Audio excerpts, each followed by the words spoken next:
contrary to what other people may say, I do know ball. What is going on, everybody? Welcome to another episode of Above the Rim. We are sorry we missed last week. I'm Austin Townley, joined by James Derrick, and Jack Haskell's back in the building today. Welcome back, Jack. Been a minute. Been a minute, but you know, you're here, and that's all that matters.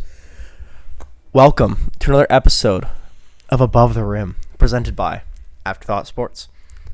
Catch the live show on Tuesdays at 7 p.m. Shameless plug. We had a pretty good show last night. Yeah, I think we're finally getting the hang of it. We're getting better every week, to be honest. I've been liking the show a lot, to be honest. So good for us, right? Sorry, I was taking a sip of my Invisible Celsius. Word. Yeah, Jack, welcome back to the show. By the way, it's been a little bit since we've had you on here. Yeah, just between technical difficulties. I was in DC, I believe, last episode covering the Atlantic 10 men's basketball tournament, but glad to be back, and I'm ready to talk some NBA basketball with the fellas. I love having you on here, Jack. It's just it makes me smile when you're on the show. So Oh, you hear that? You make James smile, Jack. That is a tough feat to accomplish, so I am honored. You make me smile too, Jack. You already knew that one. Some recent news in the NBA. Damian Lillard is out with a blood clot indefinitely right now. He's on blood clot medicine. Prayers up to Damian Lillard. But that is a bad beat for the Milwaukee Bucks. Yeah, we talked about it on the live show. You did, at least, Austin.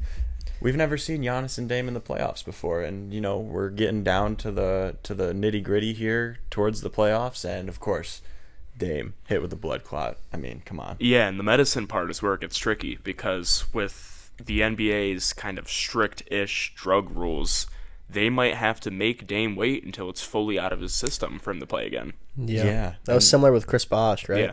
Well, Chris Bosh, I know he had the blood clots, but I think it was just straight up like he wasn't ever going to be cleared to play again. Yeah. You can't. It's not good for your heart to play basketball on a blood thinner. That's just not. No. It's just not wise. You could die that way. So, it's player health over everything else. Unfortunately for Bosh, that made him retire. But you'd hope it's not the same for Dame and Wembanyama too. What's up with the blood clots? Yeah, I was just about to say that. Like, why is there something in the water? It's really unfortunate. I mean, you never wish upon anybody. And for it to happen to two of the league's bigger stars is, I mean, obviously, you don't want it to happen to even a two-way guy, but for it to happen to the two of the bigger stars in this league, it's heartbreaking, honestly. Yeah. Wonder what's really in them Gatorade jug. That's on the benches there. CP3's secret stuff. Hey, He's played every game this season, Which, yeah, I saw that stat. That is crazy. He's what, 39, 40? Yeah. Jesus. He's oldish. He's super old. Take notes, Brown. He couldn't do this for Phoenix. I don't know why. Please tell me why, CP. I still think to this day Chris Paul should still be a Phoenix Sun right now, but he was a good son, He was a great son. What? Why are you giving me that look? I feel like that's a bit of an outlandish take. What? That Chris Paul should still be on the Suns? Yeah. Why is it we traded him for Bradley Beal? That's like he's essentially just saying he wishes they didn't get Bradley Beal. Oh, that's fair. Okay. Yeah. And I would still love Chris Paul on this team I love seeing your mini Bradley Beal crash outs on Twitter. Oh my gosh, I went off on Twitter the other day because we are so good without Bradley Beal. The Suns are 7-9 in their last 9 games. They're on a 4-game win streak right now, maybe 5. They got Boston tonight at 10 p.m. and they're gonna lose. That's a tough. You know what? I actually think they're gonna win right now because they're on a roll. This team is gelling. Bradley Beal isn't playing tonight, but we'll get to that later on in the episode. James, why don't you take us through Kobe White's legendary run that he's having on the end of this year? Yeah, not just Kobe White, but the Bulls in general. They've beat some tough teams over the past couple of days. The Lakers and Nuggets are the last two teams that they beat, and they're 8-2 in their last 10. Kobe White is averaging 30, 4.5, 3.5. To put that in perspective, for the season, he's a 20-point per game guy, and the rebounds and assists haven't changed too much, but still, a 10-point increase in these past 10 games. Josh Giddey is having borderline Westbrook numbers. He's almost averaging a triple-double in the past 10 games. To put that in perspective, he only averages 14, 7, and 7 on the season. He's going for 22, 10, and 10 right now, essentially. So there's something going on with this Bulls team, and I don't know if that's Zach LaVine leaving, or I don't know if maybe they're just hot right now. What do you guys kind of think? Do you think they're just on a heater?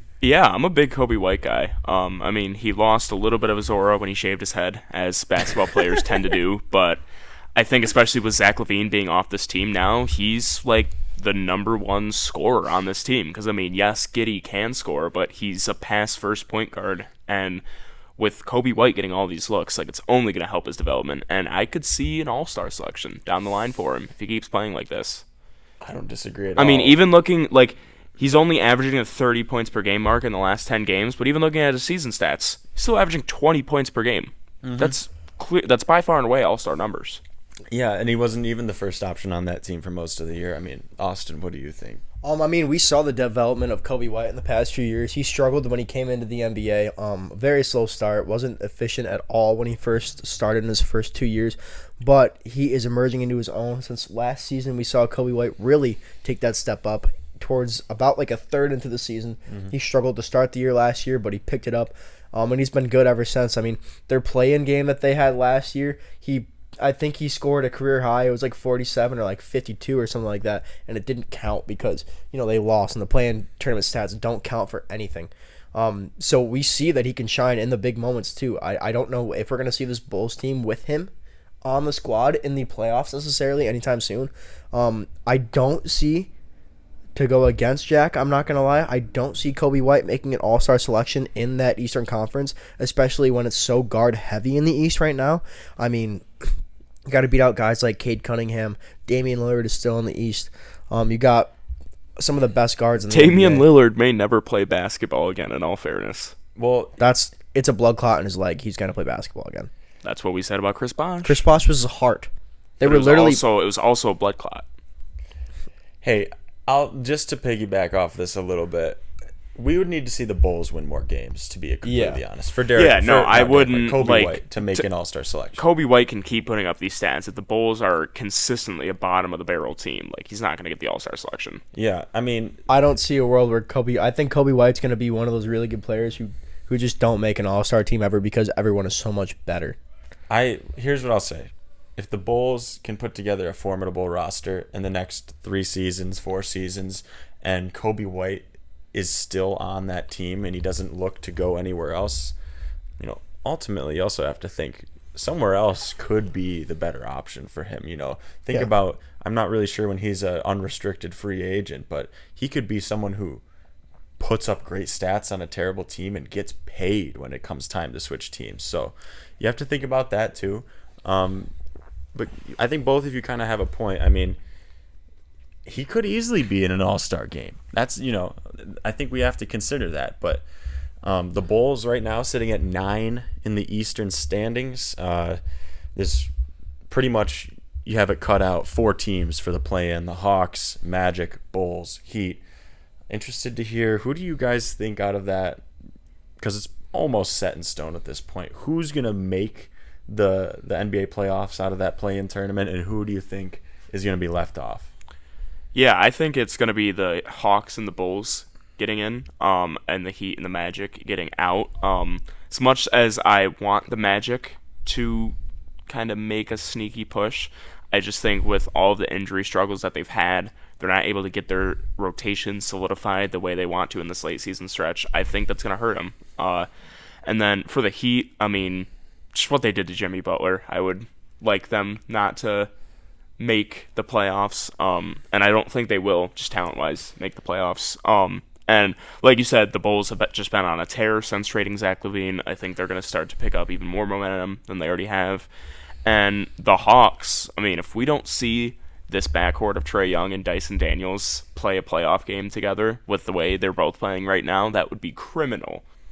Yeah, I can't disagree with anything you've said necessarily, but for me, I will be honest. I would like to see some new faces in the playoffs, and I maybe this is just more of me wanting the Magic to get in, but I really do hope that the Magic can get healthy and win that first 7-8 game. I want the Magic to get that 7 seed, and then I think the Bulls are so hot they might even as long boot as the Hawks out of the playoffs. As long as the Magic doesn't play the Celtics, because the Magic seems to own the Celtics every time they play them. Well, you know, That's true. I mean, Jalen Suggs won't be there though, so that's half the issue. come playoff time, True. it's going to be completely different. Do I really think the Magic are going to make it? I don't know. I hope they do, though. I've got the Magic and Bulls in, the Heat and Hawks out. Let's get some new faces in the playoffs. That's what I'm saying. Austin. Give me the Orlando Magic and the Atlanta Hawks in there. Regardless of the Magic losing Jalen Suggs, who's their best perimeter defender, that team is really good behind the leadership of Paulo and Franz. It's a fun, new, young duo, and I think they are going to get it done, get that 7 seed. I agree with James. But the Atlanta Hawks, it's such a weird team because like they have no idea what to do. It's basically like if they miss the playoffs this year, they're not going to get a good pick. They also have to deal with Trae Young, who probably doesn't want to be there anymore, if I'm him. I mean, he took them to the conference finals, and they did nothing to help him the year after. I mean, they got DeJounte Murray, but that didn't really do anything because they barely played together, and DeJounte Murray low-key shot-chucked when he was on the Atlanta Hawks. Well, it did give them Dyson Daniels, who is arguably the best okay. perimeter defender in the league right now. Yeah, it gave them that, but I'm saying, like, from a standpoint of let's push for a championship, that was not the right trade that they should have made. They should have gotten Trae Young a wing that can help him defend. Kind of like I feel like they should have gotten Andrew Wiggins around that time when they went to that conference finals. I think Andrew Wiggins would have been a perfect piece along Trae Young on that Hawks team. Make him the second option, give him comfortable in an offense. But I do see them picking up the 8 seed. Trae Young is Trae Young at the end of the day, and he is cold come clutch time. Every time he dominates the play-in tournament, seemingly every time he's in it.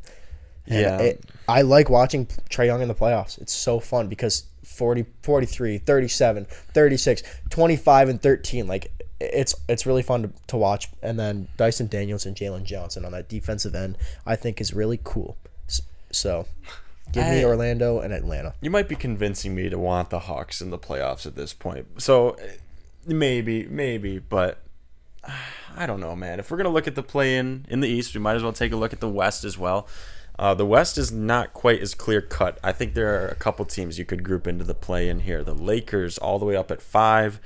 Warriors, Clippers, T-Wolves, Kings, Suns, Mavericks. It goes all the way down to 11, and they're not separated by too many games at this point.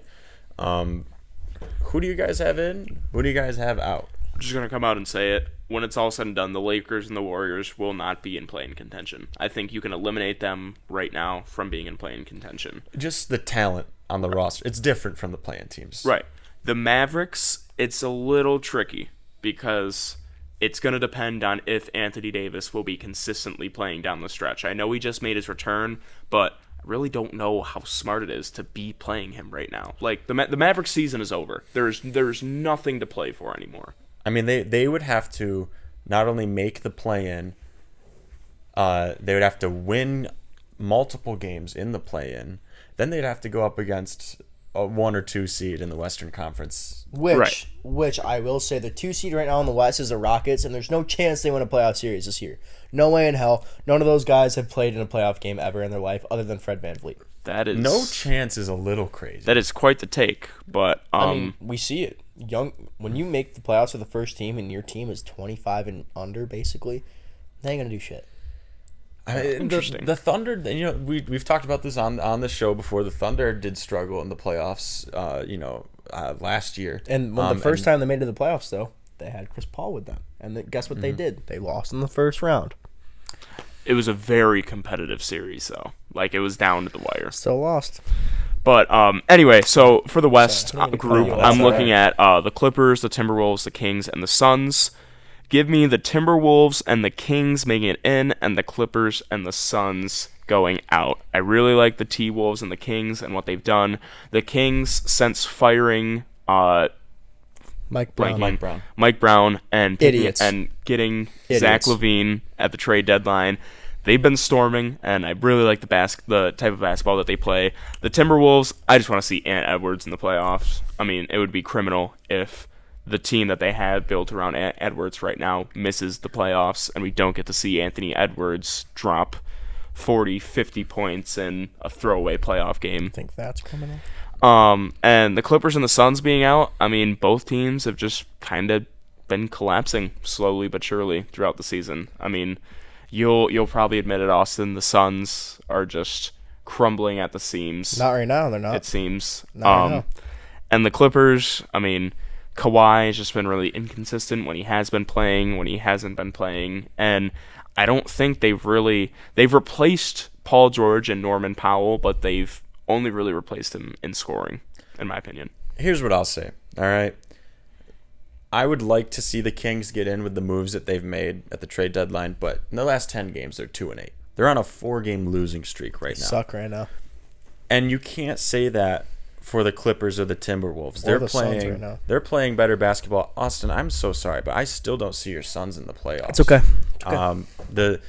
The Suns, Kings, Mavericks, those are all teams that I have out. I don't find them in the playoffs this year. I think the Clippers and the Timberwolves are going to be very hard to beat on their home court when you play that play-in game, because the Suns will not play a play-in game at home. The Clippers and the Kings are really a toss-up. I could see you going either way. I think the Timberwolves are definitely the solidified in team, but I think between the Clippers and the Kings, it's going to come down to those late season games. Yeah, and the Kings just don't seem to be super hot right now. While I do like their roster over some of the other teams in the play-in, I think you got to have Ant Edwards in the playoffs. I think he'll make sure that they get in. And then, I mean, the Clippers, James Harden has been on a pretty good tear right now, so I feel like you got to have the Clippers and T-Wolves in. Austin? All right. Give me the Clippers and the Phoenix Suns. Now let me explain. You guys shaking your heads? The Suns are getting hot at the right time right now. They've won their last four games in a row, and they are tied with the Kings at 9, which means if they win tonight and Sacramento loses their next game, that makes them the 9 seed. That gives them a home play-in game. Okay? I think they win that game. The Suns are going to be the 8 seed in the NBA playoffs, and the Clippers are going to pick up that 7 seed. I think the Clippers will beat the Timberwolves in that play-in game because the Timberwolves rely too much on Julius Randle. And Kawhi Leonard, I think in the past 8 games, he's averaging 29 points per game again. We're seeing a very, very, very good version of Kawhi Leonard. Now, I'm not saying either team is going to go far in the playoffs. I mean, realistically, they're probably both going to lose in the first round. But from what I've been watching, the Phoenix Suns, as long as Bradley Beal does not play, I'm serious. I really mean this. Really shitting on Bradley Beal. Did you know Kevin Durant and Devin Booker are 16-2 when Bradley Beal doesn't play? Your 2 superstars are unhappy with the coach, and your third scoring option. Hey Jack, when's the last Suns game? When's the last Suns game you actually watched? The last Suns game that I've watched. Yeah, that's irrelevant to the fact it that is not irrelevant. Both of the players. No, it's not irrelevant because for you to say both of the best players don't like the coach, you have no idea because you didn't even watch. So that argument, there's a wall there, Jack. Kevin Durant and it's okay to be delusional. It's okay to be delusional. You think Derek White's an all-star. So, now I say the Phoenix Suns because we have a very, very hard schedule right now. We have the hardest schedule to end the season, and that does play a factor. We play the Timberwolves in that. You think Kevin Durant is going to let the Timberwolves boot them from the playoffs? Yes. I don't think so. I think Anthony Edwards gets like a +10 attribute boost when he plays against Kevin Durant. I mean, and probably. You can't deny that. I mean, whatsoever. probably. He absolutely kills your buns. Y'all every got single Kevin time. Durant. We got Jay McDaniels. Exactly. But here's what I'm saying. The Suns can win whatever play-in game between the 9 and 10, but they still have to go and play on the road against either the Timberwolves or the Clippers afterwards. Regardless, that puts them at 7 or 8. Well, they can't get 7. They're not going to – you think the Suns are going to be if they win the whole play-in, they would get 7, but No, they can't get 7. The 7 seed is you're reserved right. for only Sorry, 7 and 8. You're right. I know. No, you're right. Sorry. That was me bugging. So you would have to finish the season at the 8 seed, which that's not happening. It is possible, but it's not going to happen. No. You have to win a game against the Kings, maybe. Yeah. I think the Kings are just falling off, and it's going to be Dallas is going to replace them for the race. It's tough for you guys, but ideally you really would want to get that 7. I know you talked about how the Houston Rockets are very inexperienced. Mm-hmm. Excuse me. That would be your ideal first-round playoff matchup. Yeah, but for anyone, I think, in the play, and that's their ideal playoff is get that 7, play the Rockets. I don't think you're going to get it. That's a shame. I don't think they're going to get the 7. I actually do think the Suns are going to get the 8. They're heating up at the right time, and I think everyone is starting to flow.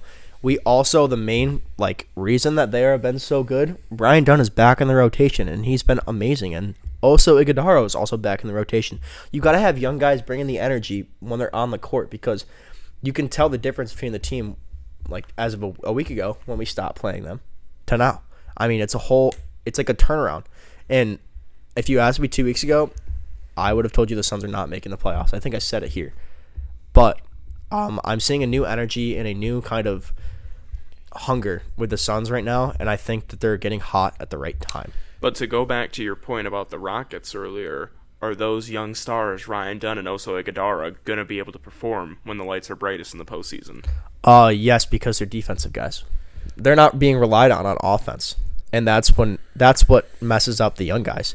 Because the young stars on the Rockets, like Jalen Green, Jabari Smith, all those guys, Alfred Sengun, they got to worry about offense and defense. And Ryan Dunn and Oso, they're really out there to play defense and let KD and D-Book go score. I mean, who's to say that the offensive veterans that they're going to be guarding aren't just going to go crazy because it's the postseason and blow right past them because they haven't experienced the postseason yet? I'm just playing devil's advocate. It's a valid point, but Ryan Dunn holds all-star players to 38% from the field in the regular season. That's the stat as of right now. Jackie's never played in the postseason. Honestly, I'm kind of at the point where I want the Suns to make the playoffs just so I can see this play out, because I would like for one of you to either be very right or very wrong. Gotta be me. I'm gonna be very right. If the Suns make the playoffs, first round exit. I can't disagree with that at all. Okay, here's the thing. No. Stop it. Come on. Here's the thing. What? You can't guarantee they're a first round exit. They're going to be the 8 seed if they get in. It's They're okay. playing the Thunder. It's okay. Okay. The Thunder are a great team, but you never know what's going to happen when you have Kevin Durant and Devin Booker on a playoff basketball team. You can't deny those two are the best playoff performers in the league right now. Kevin Durant being one of the all-time greatest playoff performers. You have no idea what you're about to say right now. I already know. I mean, they're up there, but you can't say they're the two best. I did not say they were the two best. I said they were two of the best playoff performers in the league right now. Kevin Durant being one of the greatest of all time. I heard two best, James. You heard wrong. I mean, it doesn't really matter. I'll just we can watch this back and I'll prove you wrong. There's a reason your team is under 500 on the season. You are not, unfortunately, going to be sitting Bradley Beal in the playoffs. He's going to play.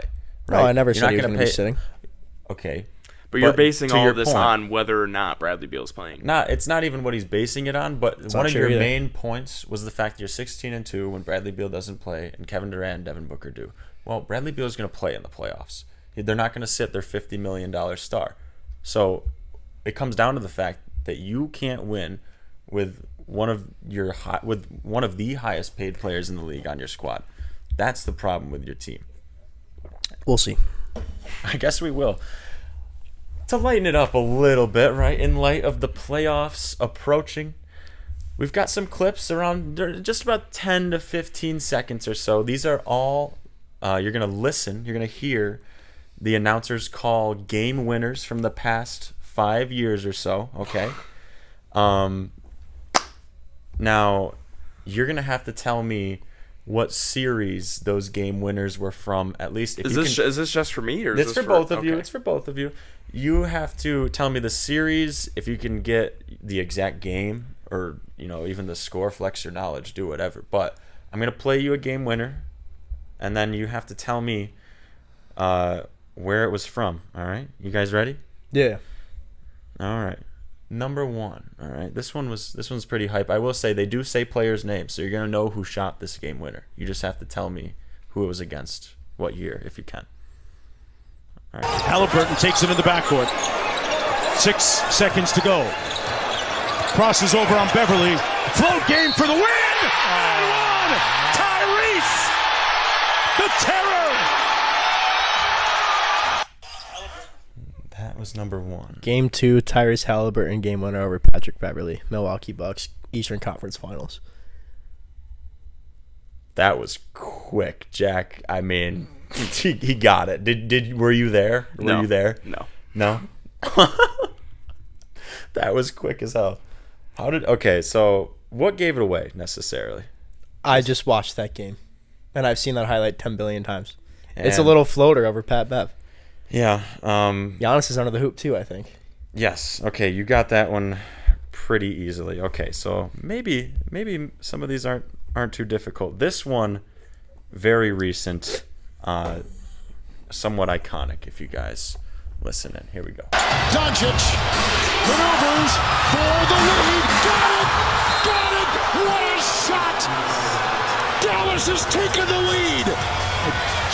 Do you want to go? Was this Mavericks over the Suns in 2022? It was not. Dallas Mavericks against the Denver Nuggets.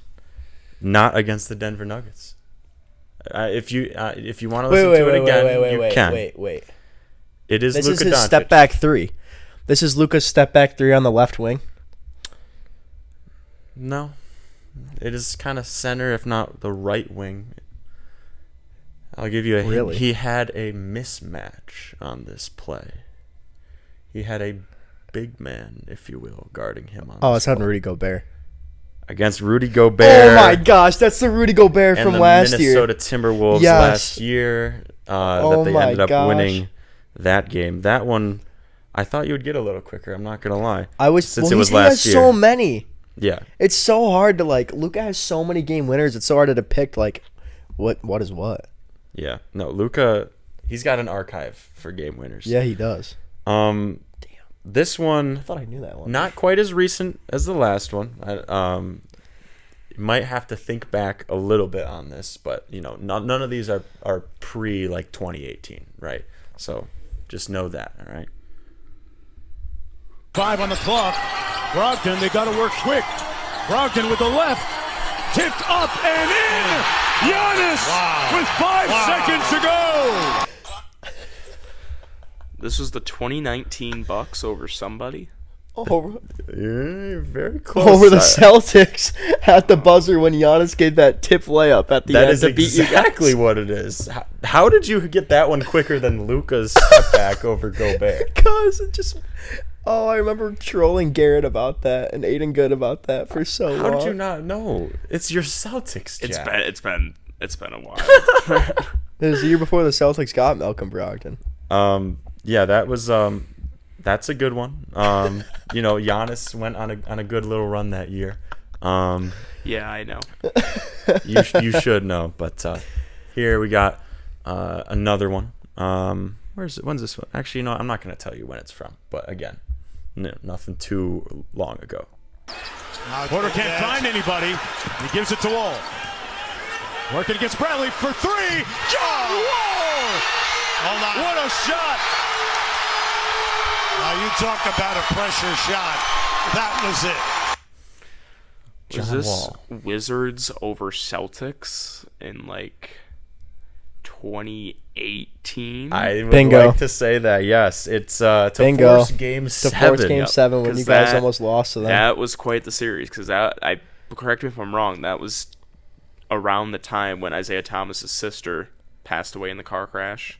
You And have pretty much nailed it on the head. Isaiah Thomas went mental in that series for her. Yeah, Yes. and then you guys won in 7. That was the only time we saw Bradley Beal and John Wall in the playoffs, I think. God, that team. Or would've one of been- 2 times. That team would have been so fun to watch win a chip. Yeah. Yeah, that would have been awesome. Even That, I was rooting for your guys at that point. That's a team that featured one Jonas Jerebko, Oh my god. Austin's favorite player. All right, let's go next. 'cause- All right, I've only got one more for you.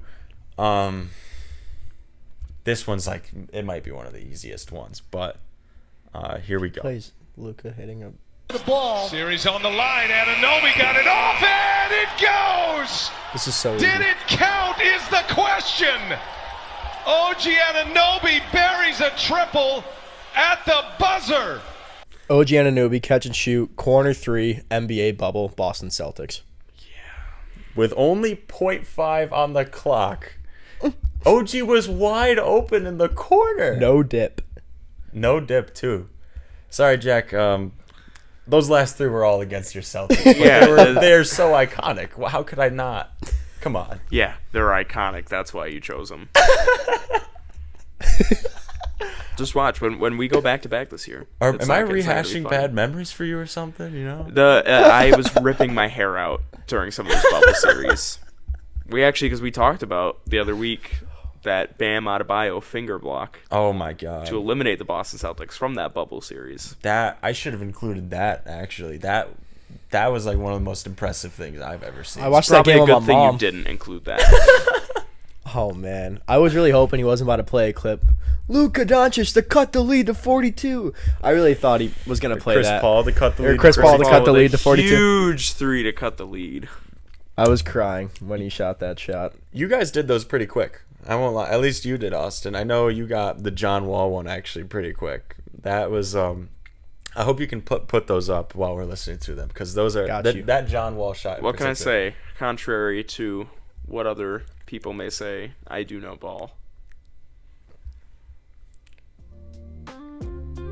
All right, with that being said, this is going to wrap up this episode of Above the Rim. I'm Austin Townley. This is James Derrick, and this is Jack Haskell, College Basketball Insider, and we'll see you next time on Above the Rim. As Go always, Bucks. peace.